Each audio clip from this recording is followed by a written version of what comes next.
Welcome to another episode of Off-Plan Investments Unplugged 2, the segment of our podcast where we answer your questions about property investment. I'm Simon Baker, Managing Director of Haus, and once again, I'm joined by Rennie, one of our off-plan and investments managers. In today's episode, we're going to be talking about branded residence versus non-branded residence, I guess, and whether in each one is the merits for each one is a good investment. So, Rennie, where do we kick off? I mean, there's lots of branded residence quite recently been launched, especially. Absolutely, particularly here in Dubai, right? They seem to be the talk of the town. Every few months we find a new brand that enters the market.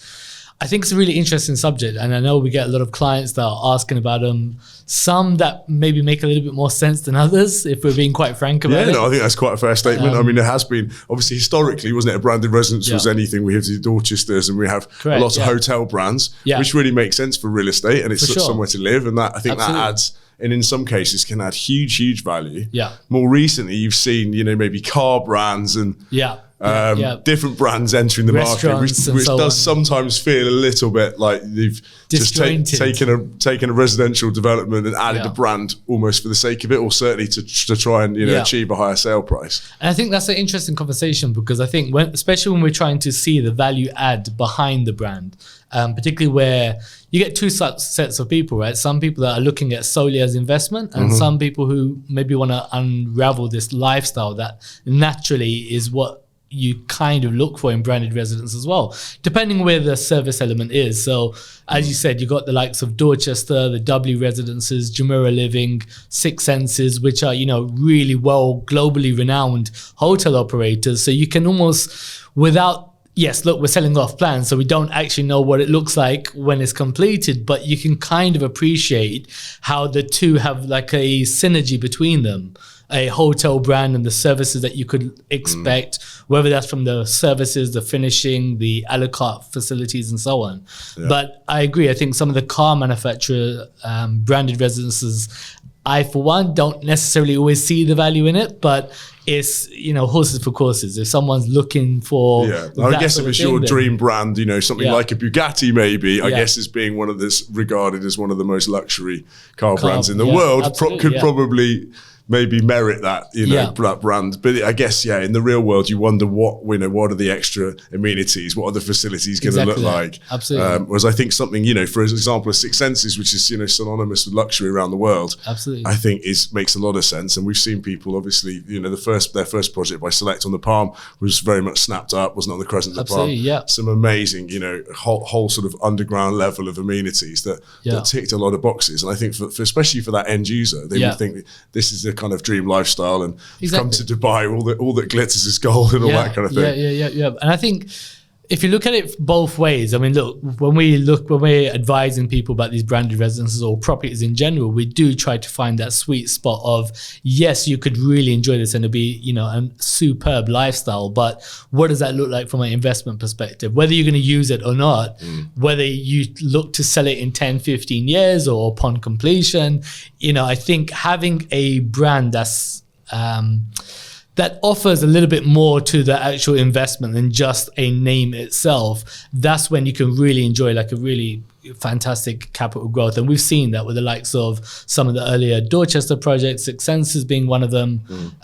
Now you've got so many options in the market, right? You've got from fashion brands and Cavalli and Armani, and there's another one coming out every month or so. But I think that's why you definitely need to work with, a good real estate broker who can advise you on what makes sense and what is going to give you real conviction behind the capital appreciation and investment element, and what is just perhaps if you like Nobu or if you like Nikki Beach, then go for it.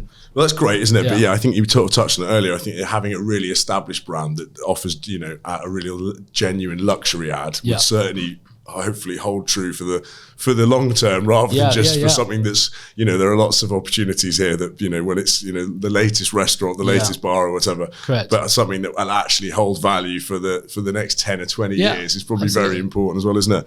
I mean, one question then that people would say is, how much more would you expect to pay for a branded residence versus a non-branded residence? I guess quite a subjective question. It is. I was reading I was reading an article about this not long ago, and Arada, who's another developer here who are involved with a couple of branded residences themselves, they pulled up a stat as well, and it said typically for the developer, the margin for construction is and getting the brand association is not that much for them from their perspective, but the markup that they get is literally like 20 to 30% more. Yeah. Which is, a big win for the developer side. But someone else described it as a win-win-win because the developers enjoy this higher markup.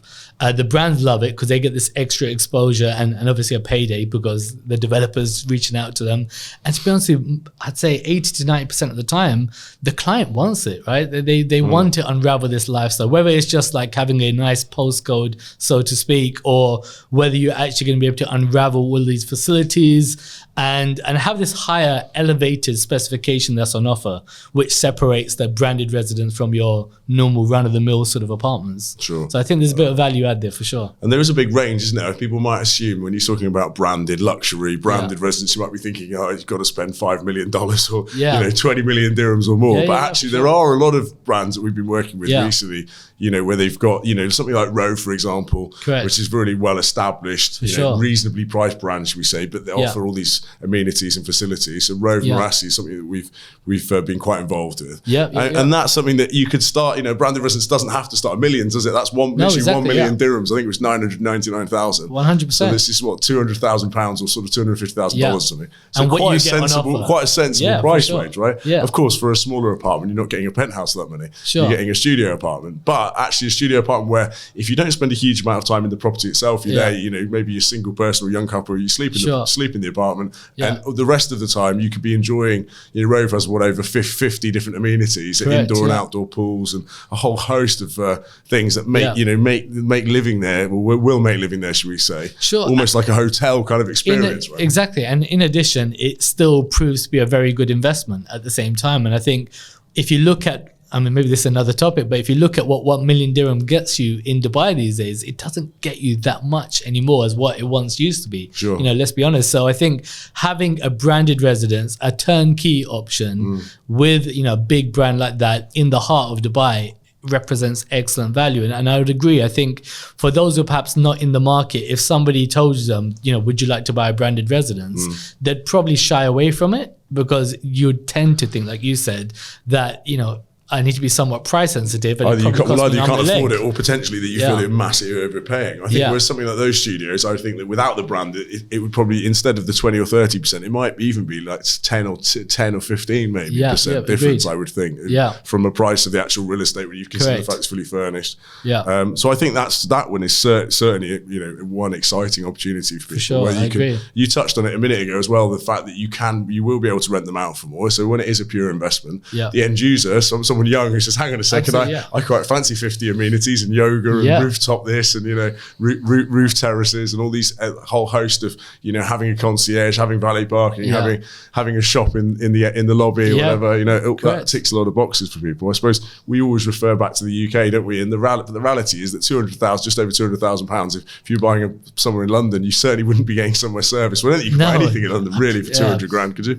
Probably a shed somewhere. But no, a couple of parking spaces or something. That's it. So, exactly. And you could get a free parking space with this studio. So, exactly. And then I do love the comparables that we often make to kind of London and so on. But we're talking about a studio for about £200,000, but also being 10 minutes from an icon like the Burj Khalifa. You simply cannot get that in central London, right? No, what can you buy close to Buckingham Palace or any of the icons around there? A £200,000 will get you on the outskirts of the M25. So, that's it. And you're near the biggest shopping mall in the world and all these kind of things, aren't you? And obviously in a development that's getting better and better and better, as Business Bay, we like to call it Burj Khalifa district these days. But so many restaurants and cafes and bars opening up all over the place. It's actually going to become the community is going to get better and better in the next 5 or 10 years. I would agree. And I was looking at some of the kind of F&B outlets now in Business Bay, and it kind of, it's almost like the new cool place to actually be. I think for the longest time,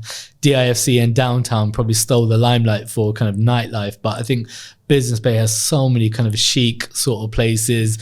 Almost reminds me of like an early Shoreditch So, you're not in the kind of commercial sort of place as such. Bit more quirky, really, right? There's some bars and restaurants and stuff, aren't there, that are a bit more funky rather than, your typical 5-star hotel offerings. Absolutely, really interesting. Okay, so we've covered all the reasons why you might want to buy a branded residence. I mean, are there any disadvantages to buying a branded residence that obviously stick out? I think it's making sure, as we kind of touched on as well, for me a big one, and again, you might have your own reasons for it, but I like a brand that complements the developer and the offering itself. So again, we touched on it already, but kind of hotel offerings or branded residences that have some sort of involvement in either interior design or actual being a hotel operator in their own right. Again, we have restaurant offerings in the market, whether it's here or Ras Al Khaimah, so on and so forth. And I think we're going to see a big surge of many more. I know there's some that are yet to be announced, but for me, I need to look at the value proposition behind the brand and the operator and what they bring to the table, because it needs to make sense as in, all right, how do I then justify that? Will we get that extra rent because of the brand? It's really important, isn't or it? Is it just like a brand that's thrown on the building for the sake of creating a bit of hype and you can't really see the value add? And obviously, for me, service charges is one thing, but they do tend to vary quite a lot. So something like the Robe actually has got projected some very sensible service charges. Probably aren't really any more than what you'd pay for a normal residential building, which is fantastic. And obviously the fact that it's it's not serviced, it's a branded apartment with all the amenities rather than a service apartment, which means that we could manage it for holidays or whatever. Those service charges, some of them aren't quite, aren't they? We've seen a few that are quite serious service charges. So I think as a buyer, that's probably something that you should really ask, because that's going to affect your return, isn't it? And another one on that, and I think you just touched on it, something like the Rove, which is not service, and whilst it's a hotel brand, so to speak, you can actually do short-term rental as it's not a hotel apartment. Definitely something to watch out for, because some of these branded residents will have in the SPA that you cannot do any short-term rental, despite there being sometimes caveats to it. Yeah, so but you need to ask, you find out really carefully from your broker, don't you? So what are the service charges? How can I rent it? How is that going to affect my net return? Because the net return is obviously more important than what the gross, just the big number at the start. So and as a last point, I mean, they're continuing lots of new branded residences. Is it going to be a trend that we see continue, do you think? Or I believe so. I think there's no shortage of them already in Dubai. I know some of the developers are yet to launch a few, Ellington being one of them. Marada got another one that they're about to launch. And with what's going on in Ras Al Khaimah at the moment, with the casino and so on and so forth, I think we're going to see a huge influx of them. But they still seem to be very well received. So long may it continue. Well, I guess, and for plenty of young people and moving to the region in the future, a lot of those, especially the smaller apartments, are going to be very attractive proposition for people to come and rent and buy in the future. So I guess we will continue to see. And party hotels like Ushuaia and so on. These ones coming along, Yeah, there's going to be a huge range, and I guess you have to, as an end user, you have to pick something that fits your lifestyle and your preferences, right? And of course, and your budget to make sure that you aren't, maybe your Ushuaia is probably not for everyone, although it sounds like a lot of fun. So, depends who you ask, but Brilliant. Well, thank you so much. Thank you for listening today, and look forward to speaking to you next time.